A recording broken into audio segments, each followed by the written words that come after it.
Welcome back to Dreams of Music and Makeup, or welcome here if this is your first video with me.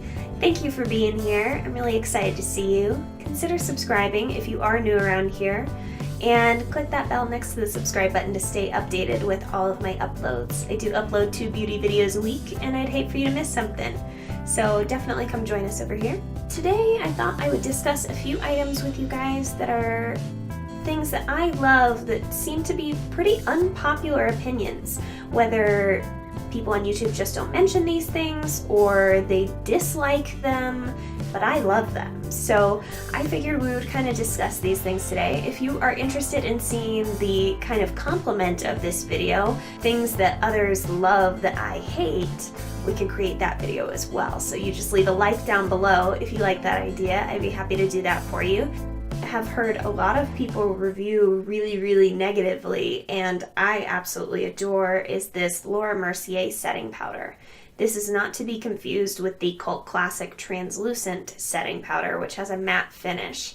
This one is actually the invisible loose setting powder in the shade Universal. This is different because it actually doesn't alter the finish of your foundation, of your concealer, whatever you're using it to set. So I really enjoy this because it's more of a lightweight. It doesn't make me produce excess oil, which I find that the translucent or the mattifying powder actually does for me. This powder does not alter the finish of your foundation. It sets everything in beautifully. It's completely undetectable, and it's just so finely milled and beautiful.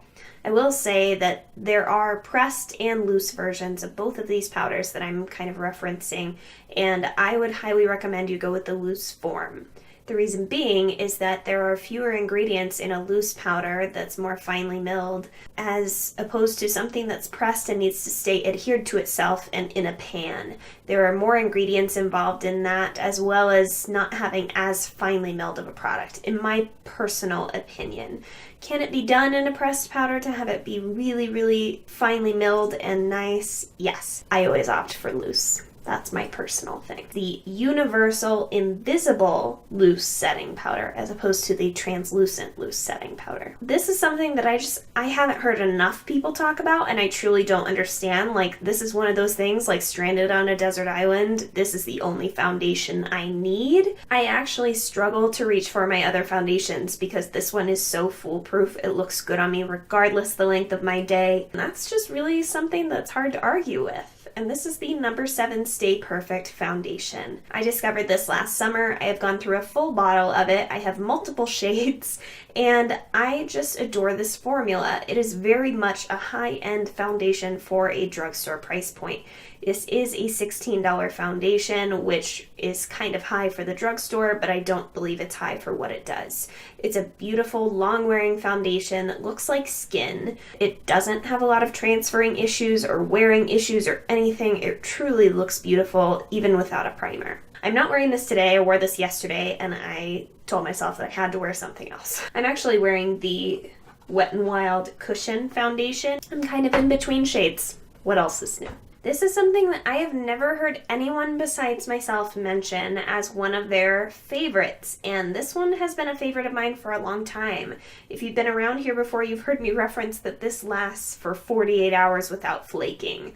I've only worn makeup one time for 48 hours, and when I did, this was the mascara that I wore, and it looked fine. This is the Maybelline Great Lash Lots of Lashes Rendition Mascara. This has the same formula as their original pink and green tube, but it has this rubber bristled brush. This enables you to get into those innermost little bitty lashes in your inner corners with the skinny tip. It just does a wonderful job. I think that this is $4.50, something like that. If you find it at Walmart, anywhere else, obviously it'll be marked up a little bit more. Something YouTubers almost never talk about is eyelash curlers. What I never see people use is a open cage curler like I do. I love this S curler by Shuamura. This one has no bars on either side, so it does take multiple crimps to curl all of your lashes. However, it doesn't snag on any corners or anything like that. I have so many eyelashes, especially on my outer corners, that traditional curlers will lump them all together and just kind of break them. It was kind of a terrible situation to be in until I got my hands on this little guy. But this is like a $20 or $25 tool. It's not a huge investment, but it is a good one, as opposed to something like $7 or $8 at the drugstore that's a traditional curler. I definitely saw a huge difference with this. The nice thing too is you can get generic little filler pads, because you will inevitably lose the one that it comes with. It only took me a couple of days to do that. If you buy traditional eyelash curler replacement pads, you can just cut them in half and they fit perfectly in here. That's what I have done with this. This product is so mixed on YouTube. I'm not sure if there are more of us that love it or hate it. I'm pretty sure there are more that hate it. This is a favorite of mine, and this is the Physicians Formula Eye Booster 2-in-1 Lash Boosting Serum Plus Liner. This is one of my favorite drugstore eyeliners. I love liquid liners. I prefer for them to be a brush tip, which this one is. It is not a felt tip like a lot of them are. Those have a tendency to cake up with eyeshadow and you lose the precision of them because you can't just wipe off that excess product. With these brush tips, it's as easy as wiping it on a towel or sturdy paper towel and you have your dark ink flowing again. This does claim to be a waterproof product. I would respectfully disagree. It has never withstood any waterproof anything for me.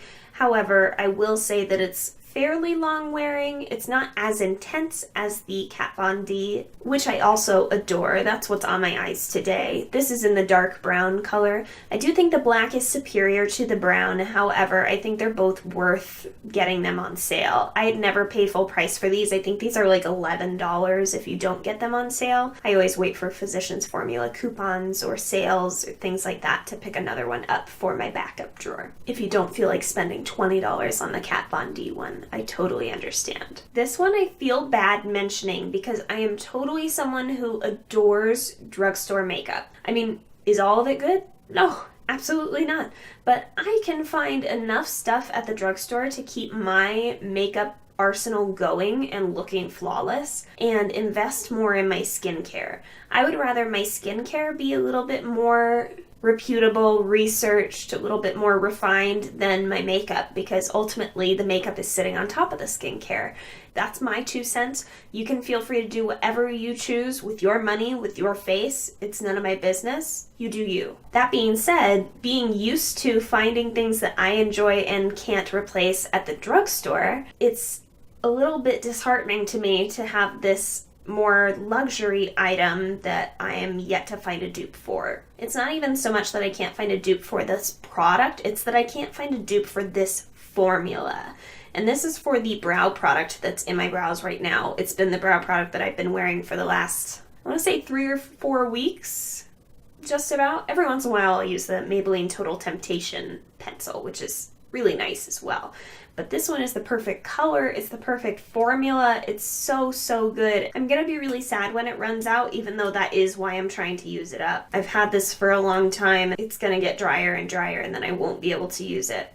This is the Hourglass Arch Sculpting Pencil in the shade Soft Brunette. It takes me so long to get through this product. I even will flatten it out so that I get that nice, sharp, crisp point. But I love this formula. This is a combination of pencil and gel, so their formula is very long lasting. It really locks onto the skin, and something I've discovered strangely lately, I feel like I produce more oil there and on my upper lip than a lot of my face most of the day. I've noticed that certain brow pencils will fade on me throughout the day.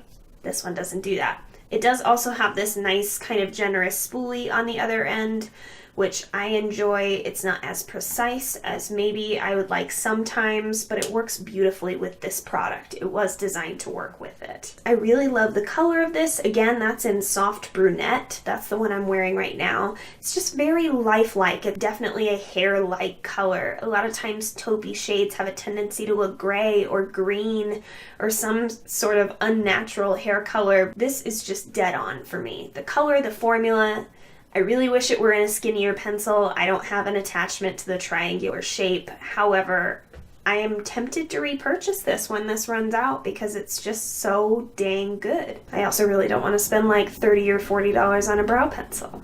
So thankfully I have some time to think about it. I haven't heard anyone say that they hate this product, but I have not seen anyone else recommend this product besides me. And I've been using this for 9 months now, maybe a little more.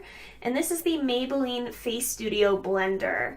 Mine is dirty because I did just use it to apply my makeup. I adore this sponge. I think it's better than the Beauty Blender. I prefer the shape. I prefer the control that I have. I prefer this missing portion so I'm not hitting my upper lash line as I'm blending out my concealer. I love that it's flattened on the bottom, but that it doesn't create a line when I'm applying my foundation. It also doesn't roll around because it's flat. I love that there's this little groove for your fingers to go into so you don't get as much foundation or concealer on your hands.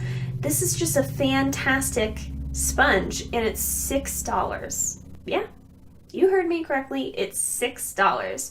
I have 2 of these on backup in my drawer because I just can't live without it. I truly do think it's the best out there, especially for the price point. If you haven't picked this up yet, I would highly recommend it if you are looking for a new makeup sponge and don't really want to dump 20 bucks on a beauty blender. This last product has gotten so much YouTube hate over the years, and I understand now. A while back when I got a faulty one of these, or the old formula of one of these, you know, it had just been sitting on the shelf at Walmart for 6 years, because pretty sure they reformulated that thing like 5 years ago. That's how long I've been using it. I love this product. Now, if you get the old version, I won't blame you for hating it, but if you buy this new or from e.l.f.'s website, you will receive their new formula.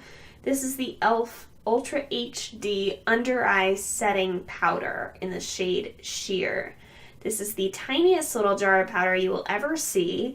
I've gone through multiples of these. This is a beautiful under eye setting powder. It does a great job of diffusing any lines or anything like that. It does not have any shimmer or glitter to it. That was the old formula. Yes, it was atrocious. No, it is not anything like that now. This is very comparable to the Laura Mercier Secret Brightening Eye Powder. This is a really nice, finely milled powder that has some light refractive properties that make it diffuse the look of the under eye. It doesn't add any coverage. It is a sheer powder. However, I think it's a really, really great thing to have. My concealer does not settle with this powder. If you are wearing too much concealer, it will settle in your lines no matter what powder you use. So definitely start with a little concealer and build your way up. As long as I am wearing a normal human amount of concealer and I use this powder, no creasing whatsoever. It looks flawless. I adore this powder. It's one I've been using for upwards of 4 years now, so that's why I've gone through so many of them.